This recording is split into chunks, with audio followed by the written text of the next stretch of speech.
Ele é engenheiro civil formado pela Escola Politécnica da USP com mestrado em Engenharia de Transportes. Trabalhou no Centro de Pesquisas do Instituto Mauá de Tecnologia, na Empresa Metropolitana de Transportes Urbanos e na Companhia do Metrô.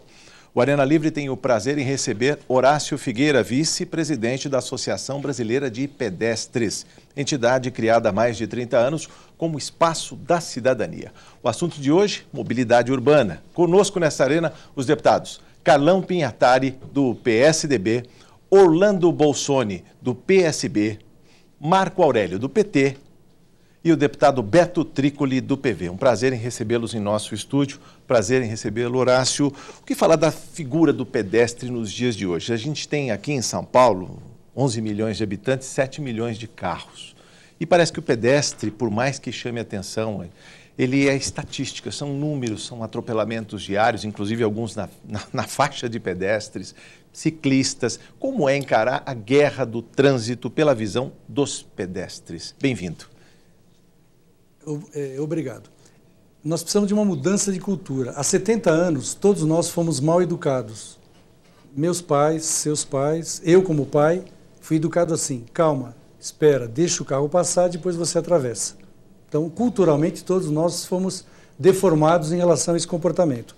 O Código Novo, aprovado em 1997, o CTB que está aí em vigor, ele já prevê, né, que o pedestre tem prioridade na travessia. A primeira cidade a implantar isso, de fato, no país foi Brasília, já há 13 anos. Né? Então, esta meninada que hoje tem 13 anos em Brasília, já nasceu vivendo e testemunhando ao vivo, como eu já fui para lá e já testemunhei, de sozinho, no meio do nada, sem semáforo, colocar o pé na faixa, todo mundo parar, ninguém buzinar, ninguém reclamar. Eu tenho isso filmado e documentado.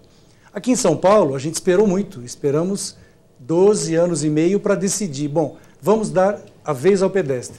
Então agora parece que é uma guerra, mas não é, na verdade é uma reacomodação cultural de toda a sociedade, de nós quando estamos dirigindo o veículo e nós quando estamos a pé.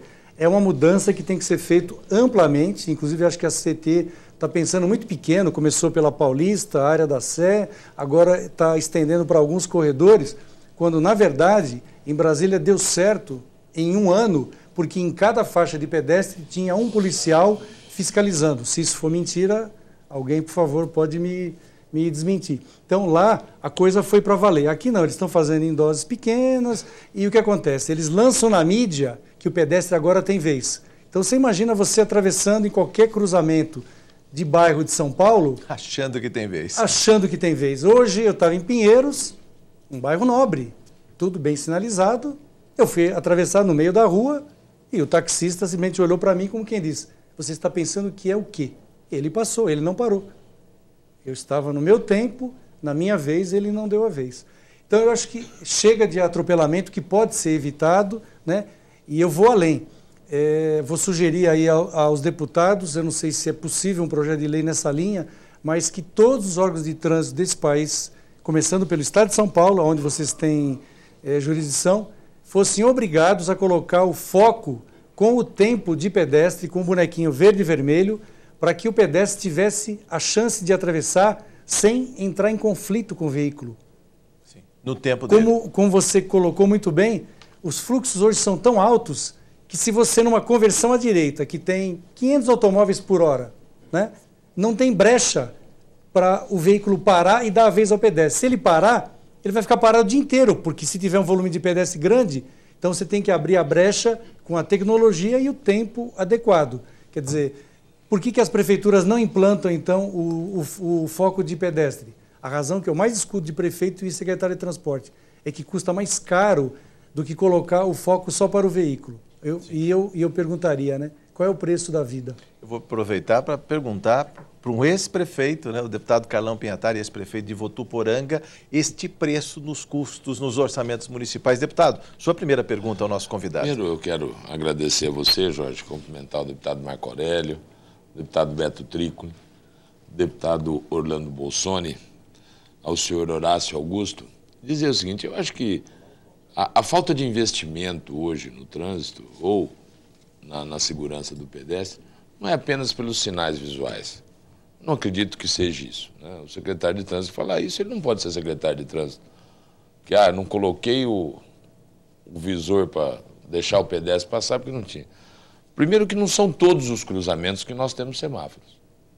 Alguns em cidades menores, a 90% não deve ter semáforo.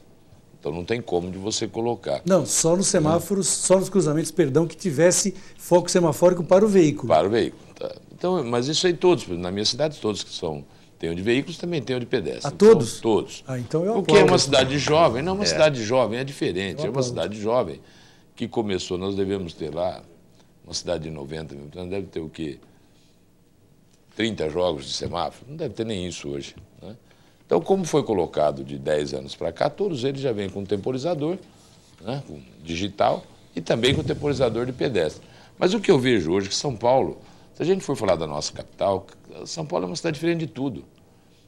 Eu convivi como prefeito 8 anos em Brasília e fiquei impressionado com a educação que você tem lá de você colocar o pé na faixa e isso parar. No plano piloto. No plano piloto. O que eu quero perguntar para o senhor é o seguinte: como São Paulo tem 12 milhões de pessoas, mas nós temos 7 milhões de veículos, como é que você vai fazer? Que é a maneira melhor, que na sua opinião, de você fazer respeitar? Porque se os carros forem respeitar todos os pedestres, ele não vai andar. Não tem brecha técnica. Se os pedestres forem respeitar todos os carros, não vão atravessar.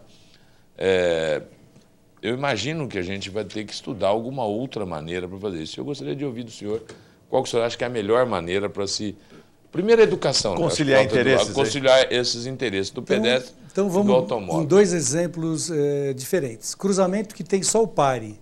A maioria das pessoas, quando encontram um pare, um condutor de veículo aqui em São Paulo, ele entende aquilo como reduza, passe em segunda devagar, o que está totalmente errado. Ele não para. O significado... Eu já fiz pesquisa para a Abramet e provei isso aí. 1/4 dos motoristas, quando encontram uma placa de pare, acompanhados por mim, sem que eles soubessem, não param no pare. Então ele vai na roleta russa, literalmente.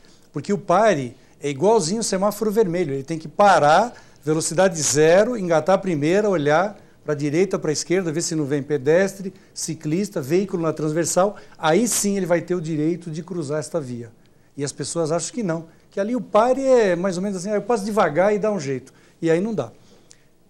Aonde você, por um estudo de tráfego, viu que eu tenho um fluxo numa via de 1.000 automóveis por hora, incluindo ônibus, caminhão, moto, na outra de 800, que não permite mais, a vez como cortesia, um passa, outro passa, e você coloca o conjunto semafórico para atender os veículos, e não coloca o conjunto semafórico para atender movimento de pedestre, você está dando, me perdoe o pessoal aqui de São Paulo, você está dando uma de Pilatos, você está lavando as mãos como quem diz. Estou transferindo o risco para a sociedade que vai atravessar.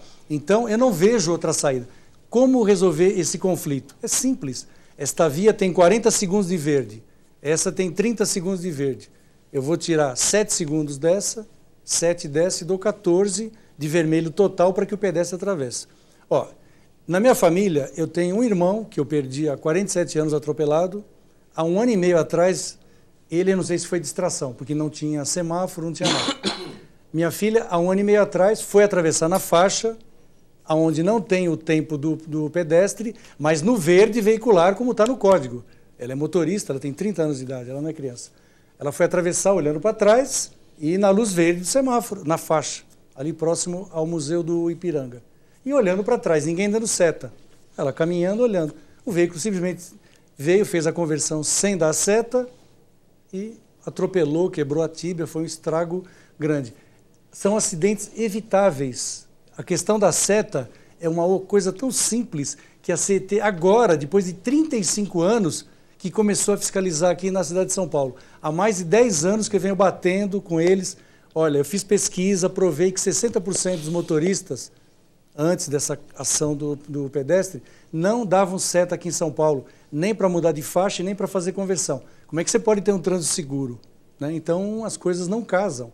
Você precisa de um controle de qualidade estatístico, com fiscalização aleatória e por aí afora. Deputado Carlão, queria fazer algum reparo? Não? Perfeito. Deputado Orlando Bolsoni, aliás, eu queria que o senhor explicasse um pouco a experiência em São José do Rio Preto com os 13 mini distritos industriais, 3 distritos industriais, onde as pessoas se mobilizam, vão a pé ou de bicicleta trabalhar. Pode falar sobre isso também, deputado? Também. Primeiro, é uma satisfação estar com o engenheiro Horácio Figueira, com o meu amigo Carlão Pinhatari, prefeito, brilhante prefeito de Votuporanga e hoje deputado, com o Marco Aurélio também, prefeito de Jacareí, e a experiência do nosso ambientalista, o Beto Trícoli. E, aliás, a questão da mobilidade tem tudo a ver Jorge, com o ambiente. Nesse momento em que se discute a Rio+20, então, quando se discute a questão ambiental, o ambiente é aspecto social, aspecto econômico e a questão ambiental em si, o contexto de desenvolvimento sustentável. O que seria possível a nível de planejamento, e lembrava ao Jorge aqui em São José do Rio Preto, onde fui secretário por 20 anos, nós construímos pequenos distritos industriais voltados para micro e pequena empresa, 14, 3 maiores, dentro de entornos e devidamente protegidos ambientalmente, dentro do entorno onde é a habitação. Então, onde a pessoa demora 5 a 10 minutos para chegar como pedestre ao seu trabalho, 5 a 10 minutos. Essas experiências de intervenção de planejamento urbano, como que elas podem servir na questão da mobilidade? Muito, porque o transporte está totalmente interligado com o bom ou mau uso que aqui a gente faz da ocupação do território, do solo, né? Então, por exemplo, quando você tem aqui em São Paulo, um caso extremo da Zona Leste, que moram 3, 4 milhões de pessoas, aí você tem 2 linhas subtrilhos operando no limite da capacidade, viário saturado. Então não adianta levar mais gente para lá, você tem que mudar a ocupação e levar emprego, levar atividade, emprego, para que as pessoas se desloquem cada vez menos. E a gente está no caminho inverso em São Paulo. Como a cidade de São Paulo está ficando caríssima para se morar, para tudo, então a gente está expulsando para a periferia da cidade e para os outros municípios da Grande São Paulo. A Grande São Paulo não para de crescer. A cidade de São Paulo está estabilizando, eu não sei se é estabilizando ou estagnando, né? Tem distritos que já estão com crescimento negativo, segundo o próprio IBGE. Então, esse tipo de ação é altamente positivo. Inclusive, acho que a reformulação da área central para trazer gente para morar, eu vejo com muitos bons olhos, porque você tem muito transporte que chega e sai dali, né? Você tem acessibilidade para todo lugar e você tem um monte de prédio vazio. Então, você pode intervir de alguma forma, né? Sem tirar o imóvel de ninguém, mas você vai lá, compra, não sei, desapropria e reverte em termos de uma moradia, até para que o centro da cidade de São Paulo não vire um vazio urbano, né? Deputado Marco Aurélio, bem-vindo a este Arena. Muito obrigado. Tem um bom exemplo de política pública lá em Jacareí também, para quem anda a pé ou de bicicleta, uma cidade plana, bonita, boa para andar. Verdade. Também quero cumprimentar nossos colegas deputados, o Carlão, o Beto, o Orlando, e agradecer ao nosso engenheiro Horácio. Primeiro, destacar essa presença, essa existência de uma Associação Brasileira de Pedestres. Acho que é bom destacar isso, porque talvez muita gente que esteja nos assistindo não saiba que existe uma Associação Brasileira de Pedestres. Primeiro ponto. Segundo ponto, a partir de uma experiência em Jacareí, quando nós reformulamos a área central, colocamos todos os sinais, então, a experiência é que a população praticamente acostumada a atravessar lugar, todo quanto é lugar, a gente teve que colocar grades, porque não adianta você pintar a faixa, não, meu amigo. Porque você atravessava em tudo quanto é lugar. Era, né? O hábito. Era o hábito, né? Então nós colocamos grades, falando, não, você só tem que atravessar aqui, não tem jeito, né? Quem sabe daqui uns 10, 15 anos a gente tira a grade e o pessoal acostumou, né? Mas a questão que eu queria aproveitar dos seus estudos é o seguinte. Você falou que no começo a questão cultural, e é verdade, tanto é que, veja que interessante, né? Tem cidades que o carro para quando tem um pedestre na faixa. E esse mesmo motorista, em outra cidade, onde essa exigência não tem, aí passa. Quer dizer, ele tem comportamentos diferentes a partir do local que ele está. Né? Fala, nessa cidade aqui não pode. Então, respeita. Lá, não pode. Né? Mas a minha pergunta é o seguinte. Nos seus estudos, você chegou a cruzar a informação do viés econômico com a viés de política? Ou seja, Você tem alguma coisa que diga, olha, nesse país ou nesse estado se investiu muito em transporte, em veículo, em motorização das pessoas, porque isso dá lucro, isso gera ICMS e tal, ou seja, uma preocupação econômica em detrimento da qualidade de vida? Se eu conheço isso, você tem esse estudo? Você tem esse estudo que comprova? Eu não tenho estudo, mas a prova é onde a gente habita, é essa cidade de São Paulo. Essa é a grande prova dos investimentos voltados para o sistema viário, para atender o transporte individual. Todos os investimentos que foram feitos em São Paulo, sempre me perguntam antes, e para outros especialistas, né, eles consultam aí uns 10 ou 15, o que você acha dessa ponte, desse túnel, desse viaduto? Falou, vamos enterrar, vamos jogar dinheiro no lixo, por isso, por isso, por isso. Marginal Tietê vai ser ampliada? Não demora um mês para ela voltar a ter congestionamento. Mas o senhor está louco? Eu falei, não. Então vamos aguardar. Restrição aos caminhões. Os congestionamentos já voltaram. Por quê? Porque existe uma inteligência das pessoas que estão do lado de lá, seja da pessoa física, né? Tipo o rodízio. O rodízio é bom? Foi bom 3 anos, 4 anos. Aí, pessoa que tem dinheiro, comprou o segundo, terceiro, quarto, quinto automóvel. Isso eu tenho com base em pesquisa. Não estou blefando e nem chutando. Estão comprando motos agora. Eu fiz uma pesquisa para o setor de estacionamentos em São Paulo há 3 anos, para o Sindeparc. Tenho o prazer de realizar todas as pesquisas para eles, com usuário de estacionamento, quem para o carro dentro do estacionamento. E tinha uma pergunta, quem tinha mais de um carro, se ele comprou o carro a mais por causa do rodízio. Deu, acho que 23%. E depois a gente perguntava quantos veículos tinha em casa e quantas motos.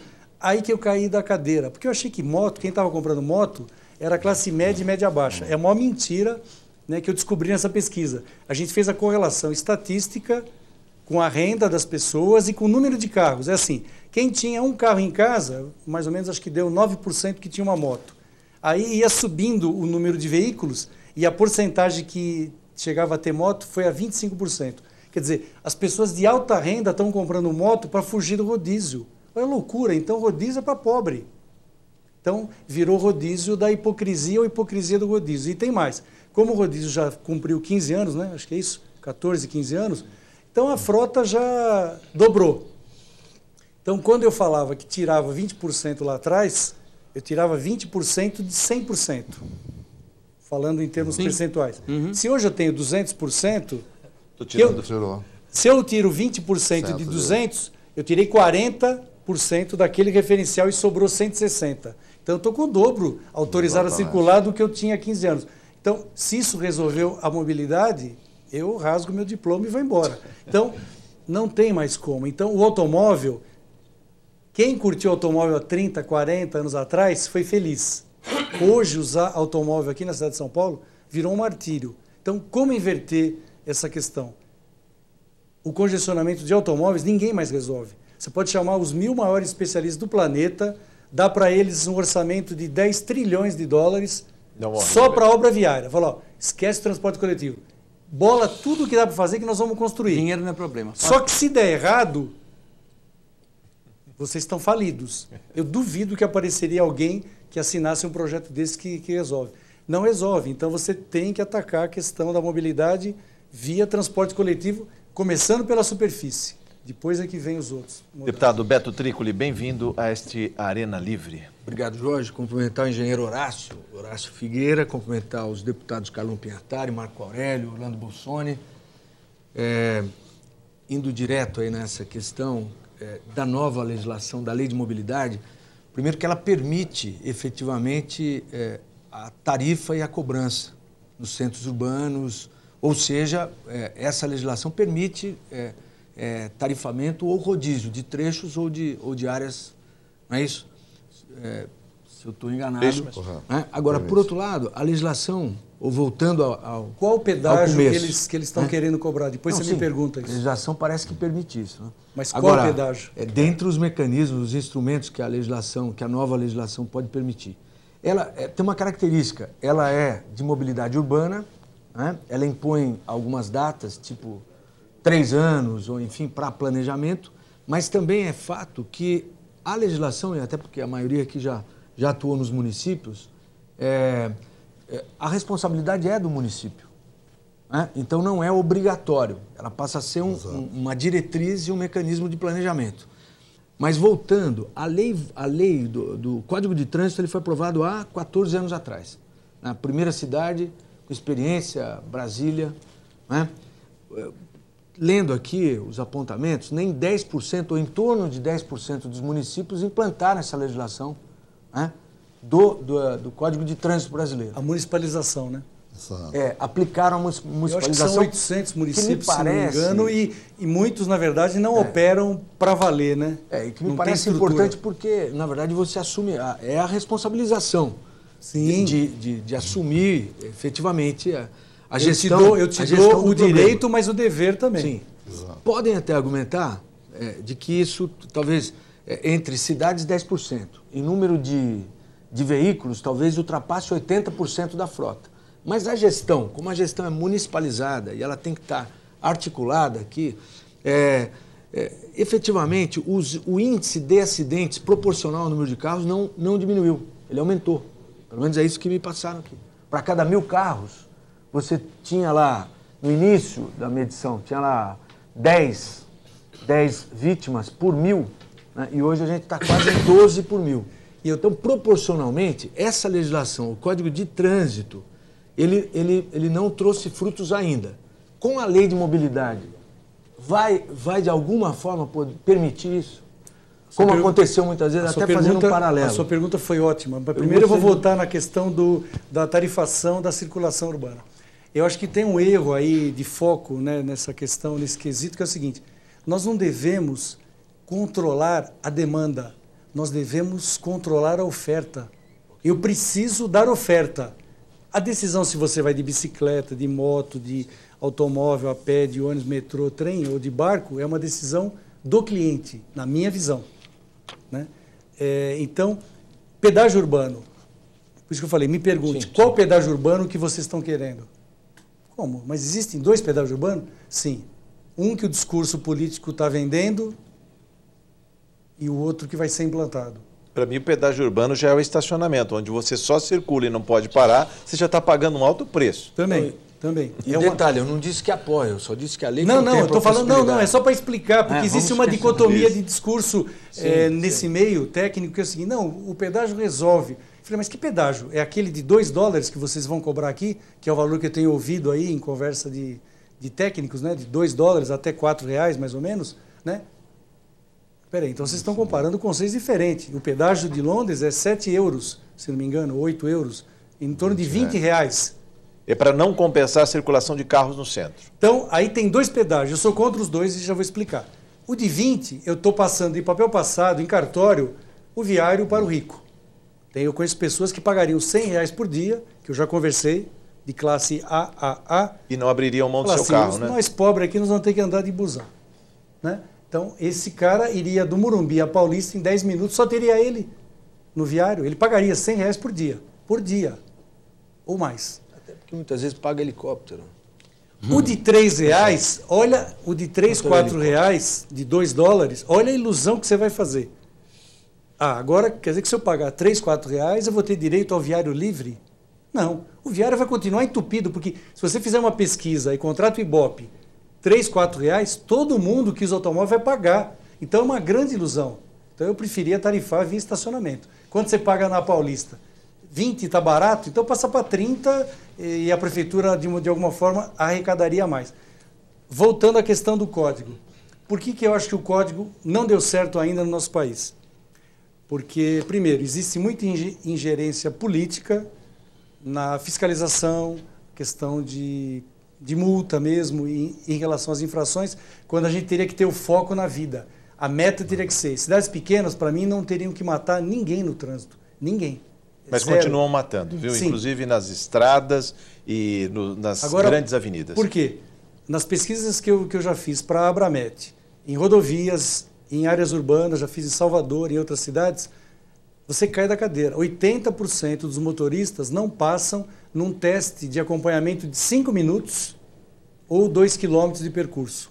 A média de infrações aqui em São Paulo, com uma amostra distribuída por toda a cidade que eu fiz, isso abriu inclusive noticiário de televisão, 8 minutos para o motorista atingir 20 pontos. 30 infrações por hora, em média, qualquer motorista na cidade de São Paulo comete. Se a fiscalização fosse para valer, ninguém poderia dirigir nessa cidade. Eu preciso fazer um intervalo. Voltamos em instantes no Arena Livre. Estamos de volta no Arena Livre, hoje conversando com o consultor em transportes Horácio Figueira. Ele é vice-presidente da Associação Brasileira de Pedestres. Eu justifico a ausência do deputado Orlando Bolsoni, do PSB. Ele precisou se ausentar em função de compromissos regimentais nesta casa. Passo a palavra ao deputado Carlão Pinhatari mais uma vez, por favor. Horácio, eu vejo que você tem algumas posições bem radicais, né, a respeito de cima de estudos, de pesquisas sobre pedestres, sobre trânsito. Já estudou muito, já viu muita pesquisa, você acaba tendo uma opinião muito forte sobre isso. Eu vou te dar um exemplo. Onde eu moro, aqui em São Paulo, do lado tem estações de metrô, 500 metros, 600 metros e tal, e cheio de estacionamento de automóvel. Estacionamento ali custa, se eu não estiver enganado, R$19, R$20 por hora. Você não acha que ali seria um local de falar, bom, aqui do lado de uma estação de metrô, estacionamento de carro, tinha que cobrar R$1.000 a hora. Não é possível o cara ter um estacionamento, né, de metrô, e aonde você tem ali um estacionamento de carro perto de uma estação de metrô. Quando você vai para os Estados Unidos ou vai para a Europa, muitos estacionamentos, estações de metrô, têm pátios de veículos. As pessoas vão até ali com seus veículos e dali pegam o transporte de massa para chegar no centro da cidade. São Paulo não se fez isso. Não. Por que você acha que não fez isso?